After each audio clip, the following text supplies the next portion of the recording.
전자기기나 제품을 구입하면은 그 제품은 공장에서 만들어진 상태로 우리가 받게 되지요. 그것을 공장 초기화되어 있다라고 말합니다. 열어보면요, 켜보면요, 똑같은 화면에 똑같은 세팅값으로 구성이 되어 있지요. 하지만 제품을 제대로 사용하기 위해서는요, 나에게 맞는 세팅으로 바꾸어 가야 하지 않겠습니까? 필요하다면 높낮이도 좀 조절하고요, 비밀번호도 설정하지요. 필요하다면 특정 프로그램이나 또 기능을 설치하기도 하고, 기존에 있던 것들 중에서 필요 없거나 이건 안 사용하겠다 싶은 것들은요, 삭제하기도 합니다. 그렇게 하면서요, 비로소 나에게 맞는 내 기계를 만드는 것이죠. 왜 우리도 내 것하고 똑같은 스마트폰을 다른 사람이 가지고 있는데 들여다보면요, 똑같은 스마트폰인데도 그 안에 깔려있는 프로그램들이나 어플들이 다 다르지 않습니까? 문제는요, 처음에는 아무 문제 없어서 잘 돌아가는데, 빠릿빠릿하게 움직이는데 시간이 지나다 보면요, 점점 느려지기도 하고요, 어떨 때는요, 프로그램이 튕겨나가기도 하고 제대로 작동하지 않을 때가 있습니다. 나도 모르는 사이에 문제가 생기고요, 고장이 날 때가 있는 것이죠. 며칠 동안 사용했고 심지어 몇 달, 몇 년까지도 아무 문제 없이 잘 작동했었는데 갑자기 특별한 이유 없이 오류가 뜨기도 하고 기계가 멈춰버리기도 합니다. 이럴 때 어떻게 해야 되죠? 제가 일부 때 이럴 때 어떻게 해야 되죠? 하니까 어떤 분은 두드려야 된다고 그러시더라고요. 껐다 키면 되겠죠? 많은 경우는 껐다 키면 다시 작동이 됩니다.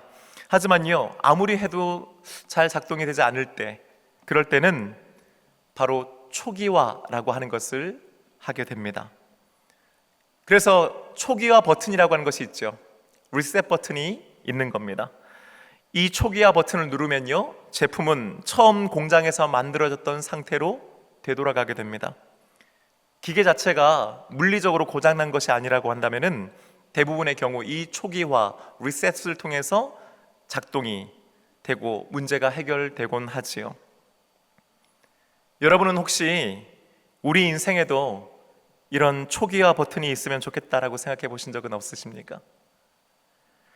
처음에는 아무 문제 없이 괜찮았던 것 같은데 돌아다 보면은 한순간도 그냥 허투루 살았던 건 같지는 않고, 남들처럼 그래도 남들보다 더 열심히 살아왔는데 시간이 지날수록, 해가 갈수록 인생에 이런저런 크고 작은 문제들이 생기는 것이지요. 근심과 걱정이 늘어나고요, 도대체 어디서부터 뭐가 잘못된 걸까? 어떻게 해결해야 될지 몰라서 고민하는 그런 시간들이 우리에게 있지 않냐는 겁니다. 그럴 때 우리는 생각합니다. 다시 시작할 수 있으면 얼마나 좋을까 하고 말이죠. 처음으로 되돌릴 수만 있다면 그렇게 하지는 않을 텐데 뭔가 새롭게 해보고 싶다라고 말입니다. 어쩌면요, 이 자리에 앉아 계신 여러분들 중에서도 할 수만 있다면 내 인생의 초기화 버튼을 누르고 싶다라고 생각하는 분들이 계실지 모르겠습니다. 우리는 지난 시간 20년 만에 고향으로 돌아온 야곱이 야복강에서 하나님과 씨름하였던 장면을 말씀으로 함께 나누었습니다. 불안과 두려움에 사로잡혀서 그는 도저히 야복강을 건널 용기를 내지 못했지요. 그날 그 밤, 한밤중에 그는 누군가와 씨름을 합니다. 결투를 벌인 것이죠. 성경은 하나님이셨다고 기록합니다. 그렇습니다. 그가 마침내 처음 하나님 앞에 엎드린 것입니다. 간절하게 기도했습니다. 밤이 새고 새벽이 될 때까지 말이지요. 그 새벽에 하나님께서는 그의 이름을 바꾸어 주셨고 그에게 복을 내려 주셨습니다. 비로소야 야곱은 힘을 얻어 약복강을 건너게 되지요. 여러분, 이후에 어떤 일들이 벌어졌을까요? 창세기 33장은 드디어 야곱과 에서가 만나는 장면을 기록하고 있습니다. 눈을 들어보니 그의 시야에 저 멀리서 형 에서가 400명의 장정들을 이끌고 오는 모습이 보이는 겁니다. 그는 본능적으로 다시 살아야겠다는 생각을 했습니다. 자신의 아내들과 또 자식들을 세 개의 그룹으로 나누은 것이지요. 그런데 여기서 한 가지 달라진 점이 있었습니다. 33장 3절 상반절을 보면요, 자기는 그들 앞에서 나아가되 라고 기록하고 있어요. 이전의 야곱이었다면, 약복강을 건너기 전에 야곱이었다면 그는 아마 맨 뒤에 서 있었을 것입니다. 다른 가족들을 희생시켜서라도 자신은 살아남아야 된다고 생각했던 그런 사람이었기 때문이죠. 하지만 이번에는요, 그가 맨 앞으로 나아갑니다. 그는 더 이상 피하지 않습니다. 그는 자신을 희생하고 헌신하기로 마음먹습니다. 그리고 형 에서에게 마침내 이렇게 나아가지요. 3절 하반절의 말씀을 우리 함께 읽어보십시다. 몸을 7번 땅에 굽히며 그의 형 에서에게 가까이 가니. 아멘. 여러분, 땅을 그 자리에서 7번 굽힌 것이 아니고요, 원문을 제대로 해석해 보면은 형 에서에게 나아가면서 7번, 그러니까 한 번, 또 걸어 나가서 또 한 번, 걸어 나가서 또 한 번, 7번을 자신의 몸을 땅에 굽혔다는 말입니다. 당시 고대 근동에서요, 몸을 7번 땅에 굽힌다라고 하는 것은 최고 수준의 경이로움을 표현하는 거고, 동시에 완전한 항복을 상징하는 것이었습니다. 20년 전에 형 에서를 마지막 보았을 때 그는 형을 속였었습니다. 그의 장자권을 빼앗았습니다. 사실 어쩌면 그는 일평생 단 한 번도 형 에서를 형으로 인정한 적이 없었을지도 모릅니다. 하지만 그가 이제서야 형을 형으로 인정합니다. 물론 그가 400명이나 되는 장정을 끌고 왔기 때문에 두려웠다라고 하는 마음도 있었겠지만은 비단 그것만은 아니었습니다. 그 새벽에 하나님께 간절히 기도하는 가운데 하나님께서 그의 허벅지 관절을 골절시키셨고, 그때에 그의 자존심도, 그의 교만도, 그의 삶의 방법도 꺾으셨기 때문입니다. 이제 그는 최대한 겸손하게 형 에서에게 나아갈 수 있는 사람, 나아가게 되는 사람으로 변화하게 된 것이지요. 성경은 이 둘의 20년 만의 극적인 상봉을 이렇게 기록하고 있습니다. 4절 말씀 함께 읽어보십시다. 에서가 달려와서 그를 맞이하여 안고 목을 어긋 맞추어 그와 입을 맞추고 서로 우니라. 아멘. 왜 피는 물보다 진하다는 말이 있지 않습니까? 정말 그런 것 같습니다. 한때는 서로를 인정하지 않았습니다. 마지막 만났을 때는 원수로 여겼고 서로 죽고 죽이고자 했습니다. 하지만 20년 만에 만난 형제는 그래도 형제였나 봅니다. 물론 하나님께서 이 두 사람의 마음을 각각 만져주셨기 때문에 이들이 과거의 원한에도 불구하고 20년에 만나 서로를 끌어안고 얼싸안으며 목을 어긋맞추고 입맞추며 서로를 끌어안은 줄로 믿습니다. 형 에서는요, 야곱에게 자신이 살고 있는 세일이라고 하는 땅으로 함께 가서 살자고 제안합니다. 하지만 야곱은 몇 가지 이유들을 들어서 그 제안을 완곡하게 거절합니다. 그러자 형 에서는 이번에는 자신의 사람들을 좀 남겨둘 테니까 야곱의 진영에 머물면서 함께 생활하는 것을 도울 수 있게 해달라고 얘기합니다. 하지만 야곱은 그 제안도 거절합니다. 비록 극적으로 화해하긴 했지만은 야곱은 여전히 형 에서에 대한 경계심을 늦추지는 않았습니다.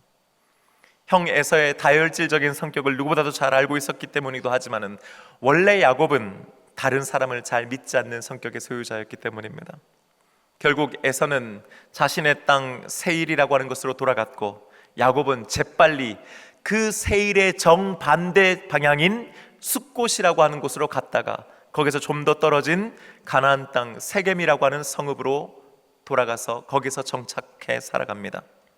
거기는 제법 넓은 초지가 있어서 목축업을 하는데 아주 적합한 땅이었습니다. 게다가 상업도 발달되어 있어서 많은 사람들이 모여있는, 오늘날로 치면 꽤 큰 도시였기 때문입니다. 자, 그렇게 또 10년이라고 하는 시간이 지나갑니다. 이제 야곱도 어느 정도는 마음을 놓고 살 수 있을 정도가 되었습니다. 여전히 형 에서가 신경 쓰였지만은 그래도 먹고 사는 문제는 일단 해결되었기 때문이지요. 모든 것들이 평안하고 아무 문제가 없다 생각되는 바로 그때에 전혀 예기치 못했던 엄청난 사건이 야곱과 야곱의 가정에 일어나게 됩니다. 하나밖에 없는 딸 디나가 그 지역에 놀러 나갔다가 그 지역의 추장의 아들에게 성폭력을 당하게 된 것입니다. 그나마 이것을 불행 중 다행이라고 해야 할까요? 그 젊은 아들 세겜이 자신의 아버지 추장인 하몰에게 가서 이런저런 사정을 얘기하면서 그 여자인 디나를 자신의 아내로 맞이하게 해달라고 부탁합니다. 함께 가달라고 얘기하는 거지요. 그러자 세겜의 아버지 하몰이 야곱에게 와서 사정을 설명하면서 이왕 이렇게 됐으니까 이참에 우리 서로 통혼하고 함께 잘 살아보자라고 제안합니다. 청년 세겜도 와서 넙죽 엎드리면서 용서를 구하고 디나를 아내로 맞이할 수만 있다면 뭐든지 다 주겠다, 또 시키는 건 뭐든지 하겠다고 납작 엎드렸습니다. 여러분, 이때 야곱은 망설입니다. 디나가 당한 일을 생각하면 화가 나고 어이가 없지만은, 복수해야겠다는 생각하지만은 그 지역의 추장인 하몰과 그의 아들 세겜의 제안을 함부로 거절할 수도 없었던 겁니다. 왜냐하면 그들은 그 지역의 토박이었고 강한 세력을 가지고 있었기 때문이지요. 자신의 딸이 성폭행을 당한 상황 속에서도 야곱은 계산을 했습니다. 그리고 그냥 덮고 지나가려고 합니다. 아무리 계산해도요, 자신들에게 유리할 것이 없다고 판단했기 때문입니다. 하지만 야곱의 아들들은 가만히 있지 않았습니다. 거짓으로 그들을 안심시키고 그래 잘 지내자 하면서 대신에 우리가 함께 통혼하고 잘 지내기 위해서는 너희들 남자들 모두가 다 할례를 받아야 된다라고 얘기합니다. 세겜과 그 아버지가 그 뜻을 받아들여서 돌아가 그 부족 모두의 남자들이 다 그날부로 할례를 받습니다. 하지만 이때를 틈타 아들 시므온과 레위가 칼을 들고 그들을 찾아가 남자들을 모조리 살해해버립니다. 한마디로 피해 보복을 단행했던 것입니다. 그리고 모든 재물을 빼앗고 남아있는 사람들을 노예로 사로잡아 왔습니다. 이때 야곱이 이런 반응을 보입니다. 30절의 말씀 함께 읽겠습니다. 야곱이 시므온과 레위에게 이르되 너희가 내게 화를 끼쳐 나로 하여금 이 땅 주민 곧 가나안 족속과 브릭스 족속에게 약치를 내게 하였도다. 나는 수가 적은즉 그들이 모여 나를 치고 나를 죽이리니 그러면 나와 내 집이 멸망하리라. 아멘. 나를 치고 나를 죽이리니, 여전히 자기 생각만 하는 거죠. 그리고 어떻게 해요? 나와 내 집이 멸망하리라. 너희들 때문에 다 죽게 생겼다는 거죠. 그러자 그 말을 들은 시므온과 레위가 아버지에게 이렇게 반발합니다. 31절 말씀 보니까요, 그들이 이르되 그가 우리 누이를 창녀같이 대우함이 옳으니까. 그럼 이런 일을 당하고도 가만히 있으란 말입니까? 하는 거죠. 맞습니다. 야곱은 그런 일을 당했음에도 불구하고 자신에게 더 유익한 것이 어느 쪽이냐를 저울질하는 그런 사람이었습니다. 반면에요, 아들들은 누구라도 우리를 건드리면 가만히 있지 않겠다라는 사람들이었습니다. 복수라고 하는 미명 아래 수많은 사람들을 죽이고 닥치는 대로 약탈을 감행했던 것입니다. 그러면서 어떤 결정도 내리지 못하다가 결국 자신들에게 책임을 전가하는 듯한 아버지를 이제는 대놓고 비난하고 대듭니다. 여러분, 지금 야곱 집안의 꼴이 어떤 겁니까? 딸은 성폭행을 당했고 아버지는 우유부단하게 어쩔 줄을 몰라 하고 아들들은 상대를 속여서 피해 보복을 단행합니다. 아버지가 그것을 나무라자 이번에는요, 아버지에게까지 대드는 겁니다. 한마디로요, 집안이 엉망인 거죠. 왜 우리가 이런 집안을 콩가루 집안이라고 하잖아요, 그렇죠? 누가 그러더라고요, 배지밀 집안이라고. 여러분, 이런 일이 있으니까요, 야곱이 어떻게 한순간인들 평안할 수 있었겠습니까? 당시에는 이에는 이, 눈에는 눈이라고 하는 복수의 불문율이 지배하던 사회였지 않습니까? 언제 다시 그들이 세력을 구합해와서 자신들을 칠 줄 모른다라고 하는 불안함이 야곱에게는 있었습니다. 그리고 지금까지 이룬 이 모든 것들이 또다시 한순간에 물거품처럼 사라질 수 있다라고 하는 상황이었습니다. 어쩌면 바로 그때의 야곱은 자신이 지금까지 살아온 인생에 대해서 회의감이 들었을지도 모르겠습니다. 나이 40이 넘어서 남들 다 가는 장가도 못 가고 소심한 마마보이로 살았던 자신의 모습, 어머니와 작당하고 아버지와 형님을 속여 먹었던 일, 외삼촌 라반의 집에서 20년 동안 죽도록 일만 했던 일, 4명의 부인들과 그 사이에서 태어난 수많은 배다른 자식들, 그러는 사이에 끊임없이 일어났던 가족들 간의 불화, 20년 만에 되돌아온 가나안 땅, 하지만 여전히 형의 눈치를 보면서 살아갈 수밖에 없는 자신의 형편과 처지, 딸은 그 지역의 유력한 인사에게 성폭행을 당했고 아들들은 복수를 빌미로 무자비하게 사람들을 죽이고 약탈을 일삼는 상황. 남들이 보기에는 큰 부자가 되었고 자식들도 많고 거느리고 있는 사람들도 많으니까 부러워할 만도 한데, 잘 사는 것 같은데 한꺼풀만 그 속을 들여다봤더니 그 집안은 너무너무 힘들고 어려운 상황이었던 겁니다. 그 순간 아마 야곱은 물을 수밖에 없었지 않았나 싶습니다. 이렇게 사는 게 맞나? 도대체 내 인생은 왜 이 모양인가? 도대체 무엇이 언제부터 어디서부터 잘못된 것일까? 또 이런 생각하지 않았겠습니까? 혹시 처음으로 모든 것을 되돌릴 수만 있다면, 다시 시작할 수만 있다면 얼마나 좋을까?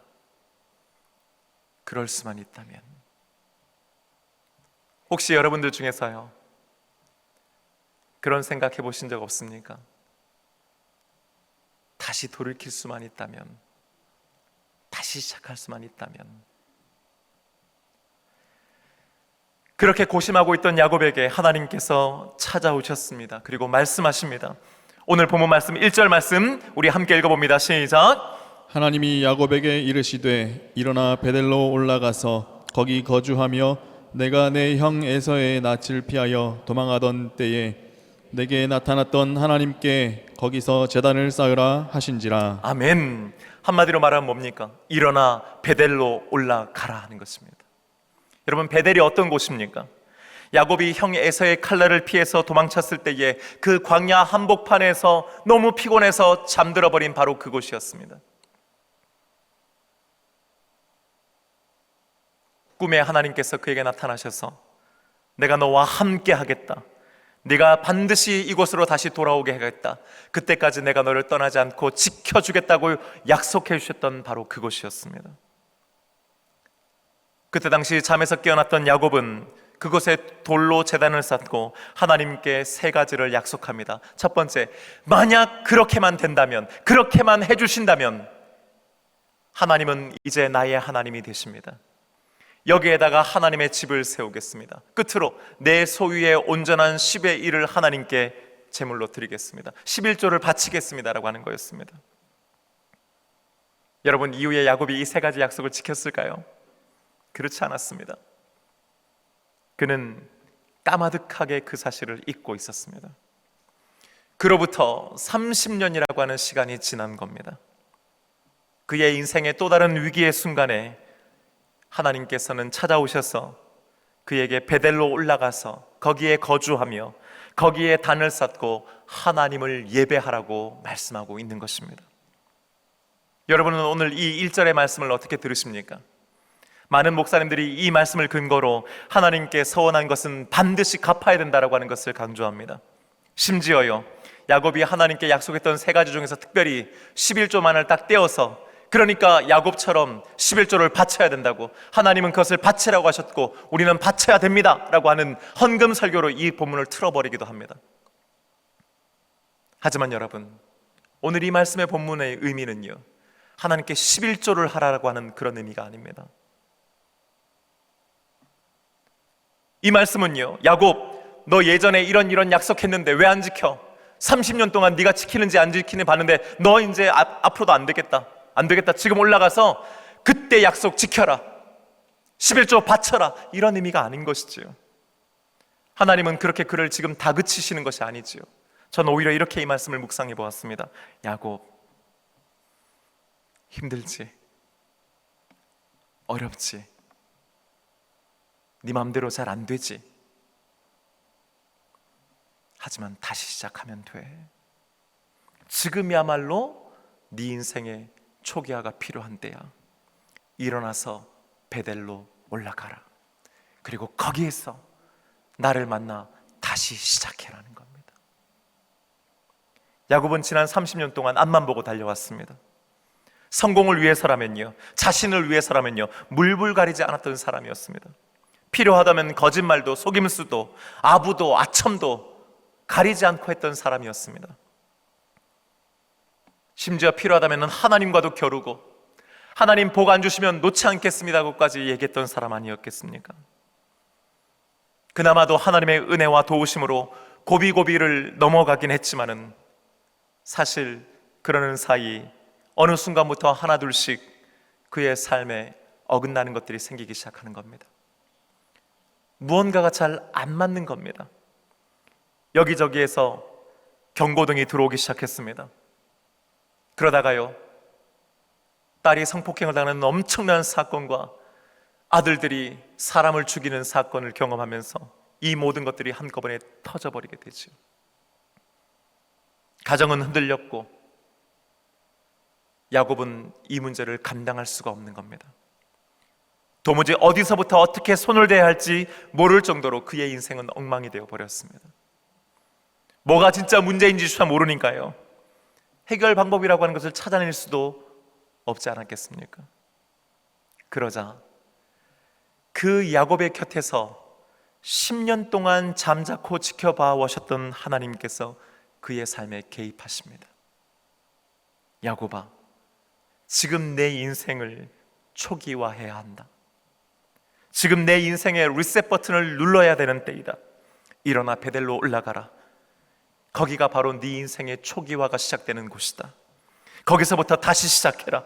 거기에서 살면서 제단을 쌓고 예배해라. 거기서 나를 만나라. 내가 너와 함께 한다. 그래야 이 문제 해결된다. 그래야 네가 살 수 있다고 말씀해 주시는 줄로 믿습니다. 그러자 야곱이 깨닫는 겁니다. 아, 그렇구나. 내가 베델을 잊고 살았구나 하는 거예요.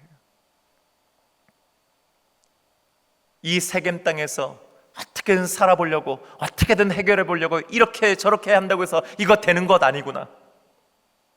여기는 안 되는구나. 지금 내 인생의 초기화 버튼, 리셋 버튼을 눌러야 되는 때구나. 그가 깨달아 알았던 것입니다. 여러분, 2절과 3절 상반절의 말씀 우리 함께 읽어봅니다. 시작. 야곱이 이에 자기 집안 사람과 자기와 함께한 모든 자에게 이르되 너희 중에 있는 이방 신상들을 버리고 자신을 정결하게 하고 너희들의 의복을 바꾸어 입으라. 우리가 일어나 베델로 올라가자. 아멘. 여러분, 뭐가 느껴지세요? 이 야곱의 말들 속에서 무엇이 느껴지세요? 여러분, 저는요, 야곱 안에서 새로운 가능성, 희망, 소망이 생겨났음을 느낍니다. 아무리 고민해도 모르겠고 길이 없다고 생각했는데, 야, 여기서 어떻게든 좀 잘 다독여가지고 문제를 좀 더 크지 않게 잘 해결하는 방향으로 가야지. 그래도 안 되면 할 수 없지, 다 포기해야지, 그래도 목숨만은 건져야지, 그렇게 생각하고 있던 때 아니었습니까? 하지만요, 다시 시작할 수 있구나, 그걸 깨닫게 된 겁니다. 아직 늦지 않았구나라고 하는 것을 그가 알게 된 것입니다. 뭡니까? 일어나 베델로 올라가자는 것입니다. 거기서부터 우리 다시 시작하자고 그가 말하고 있는 것입니다. 그렇게 되니까요, 그렇게 생각하니까요, 다시 할 수 있고 다시 초기화된다고 하는 걸 생각하니까 그의 마음이 뛰는 겁니다. 그의 심장이 다시 뛰는 겁니다. 가만히 있을 수가 없는 겁니다. 그러니까요, 가족들과 식솔들을 서둘러 떠나게 하는 겁니다. 이어지는 야곱의 고백 3절 하반절의 말씀 우리 함께 읽겠습니다. 내 환난 날에 내게 응답하시며 내가 가는 길에서 나와 함께 하신 하나님께 내가 거기서 제단을 쌓으려 하노라. 할렐루야. 내 환난 날에 내게 응답하시며 하는 거예요. 내가 가는 길에서 나와 함께 하신 하나님, 그 하나님이 거기에서 기다리고 계신다고 그가 믿었던 것입니다. 생각해 보십시다. 다짜고짜 야, 일어나서 정리해가지고 우리 다 베델로 올라가자라고 했을 때에 그 말을 들었던 가족들과 그 식솔들은 반응이 어땠을까요? 아마 이해가 안 됐을 겁니다. 아니, 갑자기 왜? 아니, 또 옮겨? 이제 좀 살만한데? 이제 자리 잡았는데? 왜요? 왜 가야 되는데요? 거기에 뭐가 있다고요? 아마 물었을 겁니다. 여러분, 왜 가야 되는 겁니까? 거기에 뭐가 있는 겁니까? 그렇습니다. 거기에 하나님께서 계시는 줄로 믿습니다. 30년 전 빈털터리로 도망자, 패배자, 거짓말장애의 몸으로 외톨이가 되어서 그 광야 한복판에 쓰러져 잠들었던 그 야곱의 편이 되어주셨던 하나님이 바로 거기에서 그를 기다리고 계셨기 때문인 줄로 믿습니다. 20년 동안 하란 땅에서 지켜주셨고, 약복강에서 그를 만나 그와 씨름하는 가운데 그의 이름을 바꿔주시고 그의 인생을 바꿔주시고 그에게 복 내려주신 그 하나님이 거기에 계시기 때문입니다. 환난 날이면 어김없이 나타나셔서 가는 길에 함께 동행해 주신 하나님께서 그 베델로 그를 불러 올리시기 때문인 줄로 믿습니다. 여러분, 왜 가야 하는 겁니까?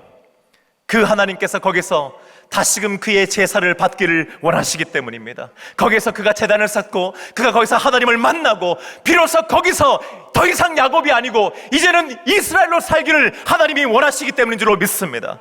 거기에 올라가야만 그가 그의 인생을 초기화할 수 있기 때문입니다. 리셋 버튼을 누를 수 있기 때문이고 비로소 거기서 리스타트 할 수 있기 때문인 것입니다. 그는 거기서 하나님과 함께 다시 인생을 새롭게 시작할 수 있습니다. 그런데 여러분, 왜 이왕이면요? 이왕이면 초기화되면 아예 그냥 엄마 뱃속으로 들어가지, 다시 태어나지. 차라리 그날 그 형님과 아버지를 속여먹던 바로 그날 아침으로 돌아가지. 왜 하필 거깁니까? 왜 하필 베델입니까? 그곳이 바로 하나님 처음 만난 곳이었기 때문입니다.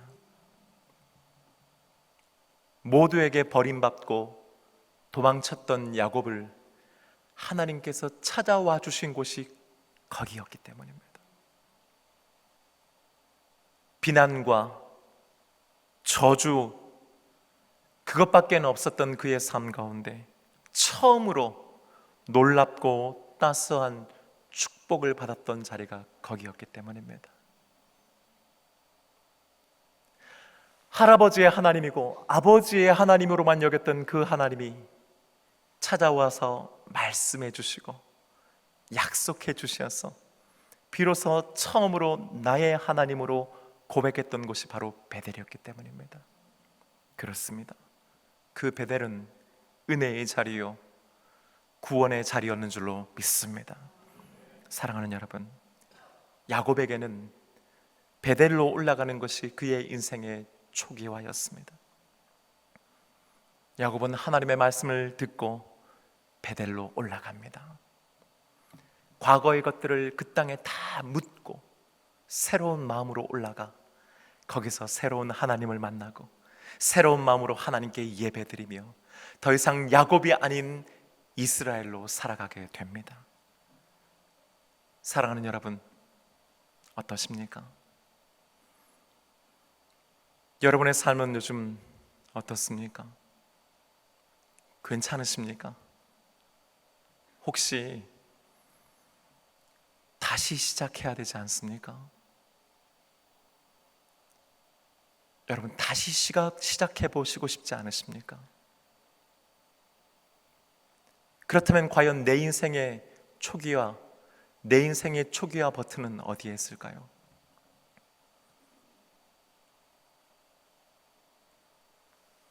아무것도 몰랐던 철부지 어린 시절이 아닙니다, 여러분. 지금과는 달리 내가 지금보다 훨씬 더 젊고 건강했던 때가 아닙니다. 지금 내가 고민하고 있는 이 문제가 일어나기 직전으로 돌아가는 것이 아닙니다. 아무런 근심과 걱정이 없던 평안한 때로 돌아가는 것이 아닙니다. 처음 하나님 만났던 때로 돌아가야 할 줄로 믿습니다. 내가 처음 하나님께 간절히 엎드렸던 그곳,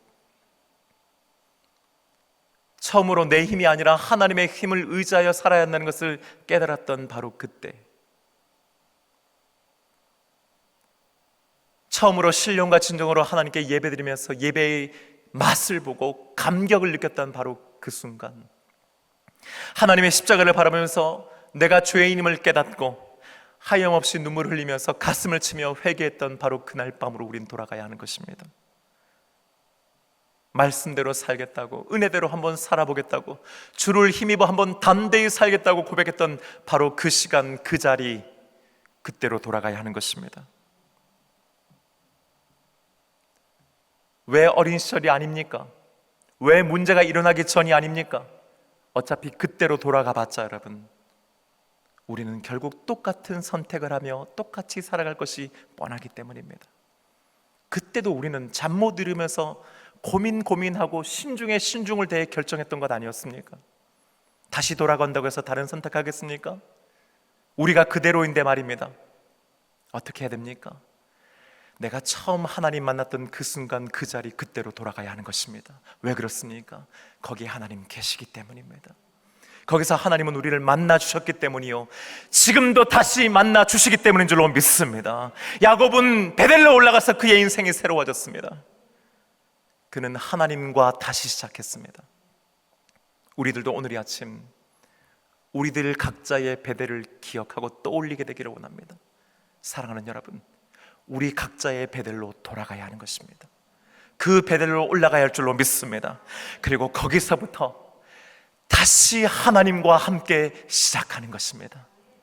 그것을 떠나지 않고 거기에서 제단을 쌓고 매주 매 시간 하나님께 예배하면서 하나님과 더 친밀하고 깊은 교제의 단계로 들어가는 것입니다.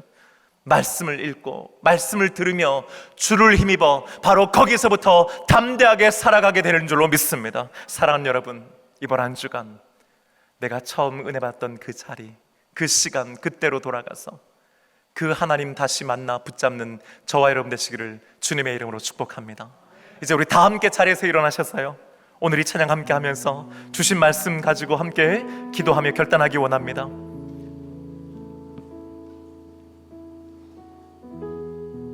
눈을 들어 산을 보아라. 나의 도움은 어디서 오나? 가족이 아닙니다. 부모가 아닙니다. 배우자도 아니고 자식도 아니지요. 내 통장에 있는 어카운트 밸런스도 아닙니다. 하나님께서 우리의 도움 되어 주시는 줄로 믿습니다. 내 환난 날에 나와 함께 하시고 내 가는 길에 함께 동행해 주시는 그 하나님, 그 하나님께서 그 베델에서 우리를 부르시고 기다리시면서 만나 주실 줄로 믿습니다.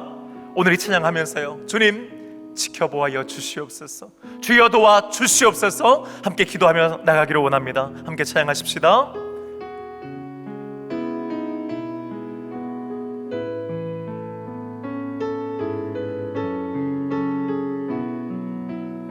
하나님은 너를 지키시는 자, 하나님은 너를 지키시는 자, 너의 우편에 그늘 되시니 낮의 해와 밤의 달도 너를 해치모. 우리 다시 한번 찬양할까요? 하나님은 너를 지키시는 자, 하나님은 너를 지키시는 자, 너의 우편에 그늘 되시니 낮의 해와 밤의 달도 너를 해치 못하리. 하나님은 너를 지키시는 자, 너의 환난을 면케하시니. 아멘.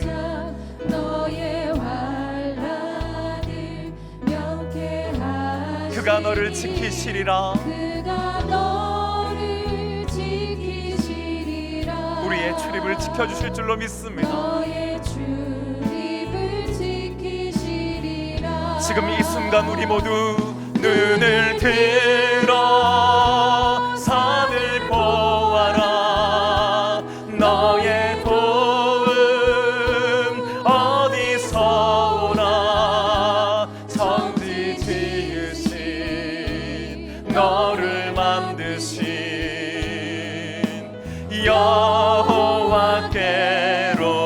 눈을 들어 산을 보아라. 눈을 들어 산을 보아라. 너의 도움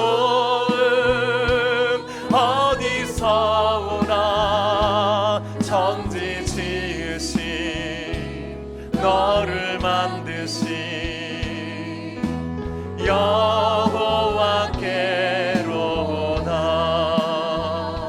그렇습니다. 여러분, 오늘 이 시간 우리 함께 기도하십시다. 여러분, 혹시 지금 마치 얽혀있는 실타래처럼 인생에 꼬여 있습니까? 이 문제와 어려움을 어디서부터 어떻게 해결해야 될지 여러분 모르는 분이 있습니까? 혹시 한번 다시 살아보고 싶으십니까? 다시 시작해보고 싶으십니까? 그렇다면 여러분, 지금이야말로 우리 인생의 베델을 찾아 그곳으로 돌아가야 할 줄로 믿습니다. 처음 주님 만났던 그곳, 처음 주님께 손 내밀었던 그곳, 처음 주님의 만져주심을 경험했던 바로 그곳, 간절히 주님께 부르짖어 기도하고 응답받던 그 시간, 그 장소, 그 마음과 그 열정, 우리가 다시 찾아가 돌아가야 할 줄로 믿습니다. 이 시간 기도할 때, 주님, 오늘 이 시간 야곱처럼 나도 내 인생의 초기화 버튼을 누르게 해주시고, 주님과 함께 새롭게 시작하게 하여 주시옵소서. 나의 베델로 찾아가게 하여 주시옵소서. 거기서부터 믿음으로 다시금 시작하게 하여 주옵소서. 주를 힘입어 담대히 살아가게 하여 주시옵소서. 이 시간 우리 주님 이름 부르고 함께 기도하며 나갑니다. 주여, 아버지 하나님 감사합니다. 오늘 이 시간 주신 말씀 통해서 야곱이 또 한 번 인생의 어려움을 겪었을 때에 도저히 이 문제를 어떻게 해결할지를 몰라 답답해하는 그 순간에 하나님은 찾아와 주셔서 베델로 올라가서 거기서 다시 시작하라고 말씀해 주십니다. 주님, 우리들도 너무너무 힘들고 어려운 인생의 문제를 어떻게 해결할 수 없어 잠 못 이루고 있고 고통받고 있습니다. 주님, 이 문제를 해결하기 위해서 이런저런 생각도 하고 기도도 하지만은 결국은 우리가 인생의 리셋 버튼을 다시금 누르고 다시금 은혜의 자리, 그 구원의 자리로 돌아갈 줄로 믿습니다. 아버지 하나님, 우리의 베델로 돌아가게 하여 주옵소서. 은혜의 자리로 돌아가게 하여 주시옵소서. 말씀과 기도로 회복되게 하여 주시옵소서. 하나님 처음 만났던 곳, 하나님 처음 만져주셨던 곳, 하나님 처음 응답해주셨던 그곳으로 돌아가게 하여 주옵소서. 십자가를 바라보고 십자가를 붙잡았던 그 순간으로 돌아가게 하여 주시옵소서. 주님, 우리의 마음이 새로워지게 하여 주옵소서. 우리의 가정이 새로워지게 하여 주시옵소서. 주님, 우리 교회도 새로워질 수 있도록 허락하여 주시옵소서. 교회 가운데 주님 아버지 불러주시고 아버지 우리 가운데 하나님 나아가시도록 함께 해주시옵소서. 주님, 계속해서 앞만 보고 달려왔던 야곱의 인생에 드디어 멈춰 서는 순간이 생겼습니다. 앞으로 갈 수도 뒤로 갈 수도 없는, 정말 아무것도 할 수 없는 그런 상황 속에서 하나님께서는 그에게 30년 전 하나님께서 처음 만나주시고 만져주셨던 그 베델을 기억하게 하시면서 그곳으로 올라가라고 명령하십니다. 그곳에서 하나님께 제단을 쌓고 예배하며 주를 힘입어 살아가라고 말씀해 주십니다. 주님, 오늘 이 아침 우리들에게 베델이 회복되게 하여 주시옵소서.